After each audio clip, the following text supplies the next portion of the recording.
133 വർഷങ്ങൾ photography ജനകീയമാക്കിയ company.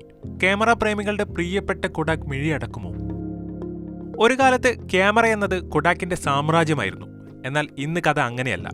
കാലത്തിനൊത്തു മാറാഞ്ഞതും മാർക്കറ്റിലെ മത്സരങ്ങളിൽ പിടിച്ചു നിൽക്കാനാവാത്തതും കൊഡാക്കിനെ കൊണ്ടെത്തിച്ചത് ഏകദേശം $500 മില്യൺ എന്ന കടബാധ്യതകളിലേക്കാണ്. കടം താങ്ങാനാവാതെ കമ്പനി അടച്ചുപൂട്ടുമെന്ന വാർത്തകളാണ് കഴിഞ്ഞ ദിവസങ്ങളിൽ പ്രചരിച്ചത്. അത് ക്യാമറ പ്രേമികളിലും കൊഡാക് ആരാധകരിലും വലിയ നിരാശയാണുണ്ടാക്കിയത്. കടബാധ്യതകളുണ്ടെങ്കിലും കമ്പനി പൂട്ടാനോ ബിസിനസ്സിൽ നിന്ന് പിന്മാറാനോ ഉദ്ദേശിക്കുന്നില്ലെന്നാണ് കമ്പനി വ്യക്തമാക്കുന്നത്. 1889 ജോർജ് ഈസ്റ്റ്മാൻ കൊഡാക് എന്ന കമ്പനി സ്ഥാപിക്കുന്നത്. ഫോട്ടോഗ്രാഫി എല്ലാവർക്കും ലളിതമാക്കുക എന്നതായിരുന്നു കമ്പനിയുടെ ലക്ഷ്യം. നിങ്ങൾ ബട്ടൺ അമർത്തുക, ബാക്കി ഞങ്ങൾ ചെയ്തോളാം എന്നതായിരുന്നു പ്രധാന പരസ്യവാചകം. ഫോട്ടോഗ്രാഫി ഒരു സാധാരണ ബിസിനസ് അല്ലായിരുന്ന കാലത്താണ് ഇങ്ങനെയൊരു വാചകവുമായി കൊഡാക് കളത്തിലിറങ്ങുന്നത്. 1975 ആദ്യമായി ഡിജിറ്റൽ ക്യാമറ അവതരിപ്പിച്ചതും കൊഡാക്ക് തന്നെയാണ്.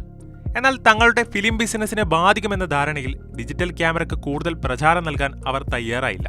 ഒടുവിൽ ഡിജിറ്റൽ ക്യാമറ തന്നെ അവർക്ക് പണി കൊടുത്തു. ശേഷം ഡിജിറ്റൽ ഫോട്ടോഗ്രാഫി രംഗത്തേക്ക് കമ്പനി ചുവടുവെച്ചെങ്കിലും കനൺ, സോണി, നിക്കോൺ പോലെയുള്ള എതിരാളികളോട് മത്സരിച്ച് പിടിച്ചു നിൽക്കാനായില്ല. ഡിജിറ്റൽ സാങ്കേതിക വിദ്യയുടെ വളർച്ച മുതലെടുക്കാൻ കഴിയാഞ്ഞ കൊഡാക്കിന് അങ്ങനെ ദിനംപ്രതി കടബാധ്യതകൾ ഏറി വന്നു. ഒടുവിൽ കടബാധ്യതയിൽ മുങ്ങിയ കമ്പനി 2012 പാപ്പരത്വത്തിന് അപേക്ഷ നൽകി. പിന്നീട് നിരന്തരമായി തിരിച്ചുവരവിനുള്ള ശ്രമം തുടർന്നുകൊണ്ടിരുന്ന കമ്പനിക്ക് എങ്ങുമെത്താൻ സാധിച്ചില്ല. അങ്ങനെ ഇരിക്കുമ്പോഴാണ് 2025 കമ്പനി പുറത്തിറക്കിയ വരുമാന റിപ്പോർട്ടിൽ ഏകദേശം $500 മില്യൺ കടബാധ്യതകളുണ്ടെന്ന് എല്ലാവരും മനസ്സിലാക്കുന്നത്.